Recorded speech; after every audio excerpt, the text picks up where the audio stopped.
Let me ask you a question. How often do you really, and I do mean really, look at the little picture of the Uber driver when it comes up on the ride app? If you're like me, the answer is never. Most of the time you're more worried about the location of the pickup, and particularly the registration number of the car, so that you can do that thing that all Uber customers do, where you stand by the side of the road like you're hypnotized by the cars, and check every number plate as the vehicles go by. Sometimes even when the car completely different in model and color to the one that's supposed to be coming. Honestly, 9 times out of 10, even when I get into the car, I don't pay much attention to the driver with their back to me. I'm usually loading bags or reading some messages on my phone.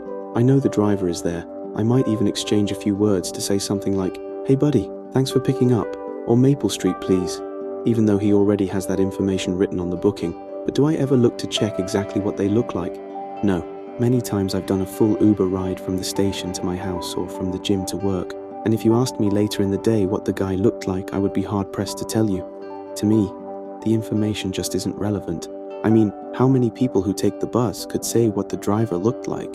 In fact, I bet most people who take the train couldn't say at the end of the day what the people sitting opposite or those next to them looked like, or if they were male or female.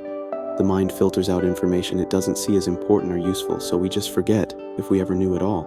So to me, though I was always respectful, polite, and tipped well, Uber drivers were basically just faceless, all except one. He was driving the last Uber I ever took. Now I'll qualify what I'm about to say by admitting up front that at the time this incident happened, I was taking some substances that, if the police had caught me with them, would have resulted in a fairly long prison sentence. To be clear though, I wasn't some homeless bum off my head on meth or some hippie spaced out on things that make you hallucinate. I had a good, high-paying job in the city, and I took stuff just to make me more alert or awake, you know. I don't take that stuff anymore, and I don't take Ubers. Having admitted that, I have to say that the stuff I might have taken doesn't make you see things, and it doesn't account for what I saw that night, not one little bit.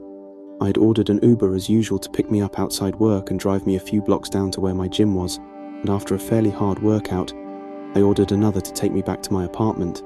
I checked for the license plate, and when the car with its tinted windows rolled up, I waved the driver down, jogged across the street, opened the back door, and jumped in the back seat. I might have said hello or good evening, or I might have repeated the destination. I don't remember. What I do remember was that the driver didn't answer. He didn't speak, reply, or make any indication that he'd heard me, other than to adjust one of the machines in his phone to check the fare and the journey. Surprised by this silent treatment, I raised my head to look, worried that maybe I'd been late to meet him, or he had a problem with me getting inside in my sweaty gym kit. I raised my head to look at him, and saw his face for the first time, just as the internal locks snapped shut. I remember I screamed and banged on the windows to be let out, but no one could hear. I wanted to get out, to escape and sprint from that awful car, because sitting in the front seat, turned away from the road so he was looking directly at me, was me, my face, my own image, as if I was looking in a mirror staring back at me, only it wasn't quite me. The muscles and expressions weren't the same. The smile was too broad and the rise of the eyebrows off. The impression given was that whoever or whatever was looking at me was wearing my face, or at least a copy of it, as if it had put on the skin and muscle like a mask, and was practicing pretending to be me, to copy my expressions and facial movements. His mouth was fixed in this awful, unnatural smile that was not the way people smile, but more like a dog baring its teeth, both rows showing. As it glared at me, I saw the skin tighten onto the muscle, onto the bone. I saw that face, my face, harden and dry as if it was a costume, painted on or something just sculpted out of clay. Whatever was there in that front seat, it had copied me and become me. I kicked and kicked until eventually one window smashed. Putting the rest of it through with the end of my briefcase, I literally wriggled out through it when the car stopped at lights and out onto the hard road below. Some have asked whether the vision might have been a long-lost twin, an illegitimate brother that I don't know about, or a doppelganger who just looked a lot like me. I always answer that it was neither. I am not completely convinced that what I saw was even completely human. Maybe it was a test of some government weapon, a cloning technology, maybe an illusion or something. Whatever it was, I never took an Uber again, and every night I got to bed worried that at 3 a.m. a knock will come at my door, police coming to arrest me for crimes that were committed that night by something that was wearing my face. For the first part of the journey, my Uber driver seemed like the nicest guy on earth. He was young, had good music playing in the car, and not to get too personal about it, but he was pretty damn fine too. To me, he clearly seemed like one of those guys who was doing his Uber driving job as a way of making a few extra dollars, but who wanted to do as well as possible at the job, get his 5-star reviews, and make some serious cash to support himself whilst he could. I didn't ask him, but on the passenger seat next to him as he was driving were books, textbooks on economics and financial theory that made me think he was one of those college boys, driving around at night and ferrying people so they can pay their way through school. You know what I'm saying? Anyway, like I said, to start with, things were going well. He was a good driver, talkative but not intrusive, complimentary but not creepy, and generally just a pleasant guy. He asked if I worked in the city, whether I went to the local college, and said that he loved my earrings because his sister had a pair exactly the same. After around 5 blocks, during which time I had already decided that this dude was getting a 5-star review, he told me to check in the small zip bag by my feet. Curious, I opened it up and found inside a little travel treasure trove. It had everything from mini toothbrushes and toothpaste to combs, deodorant, chewing gum, even contraceptives. His idea, he said, was that his customers could take what they needed from the bag on their journey, so they turn up wherever they're going to looking and feeling their best. For the small amount it cost him for the few travel items, he made the money back from great reviews and repeated customers. To me it sounded like a great idea, and I told him so. As I did, he reached into a small hamper on the passenger's seat close to the books and produced a small bottle of a fizzy fruit drink.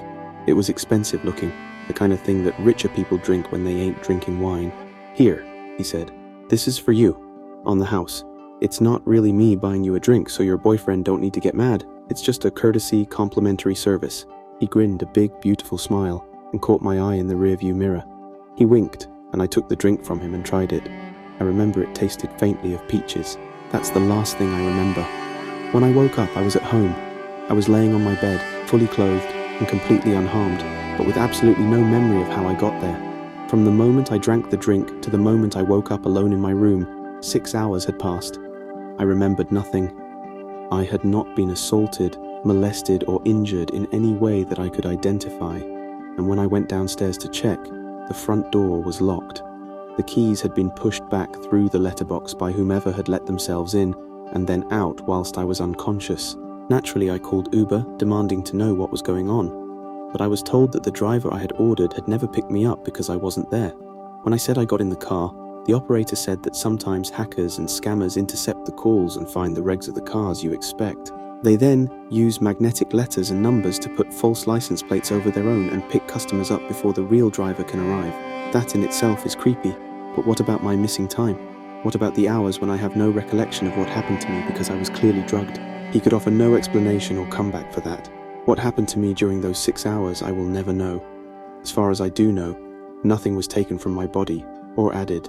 I was not bruised, my clothes were in good order, and I did not seem to have been physically interfered with, but still I felt violated. Someone had entered my home, had taken me unconscious into my room, and had for hours had complete access to me to do whatever they liked. Did they take photos, film?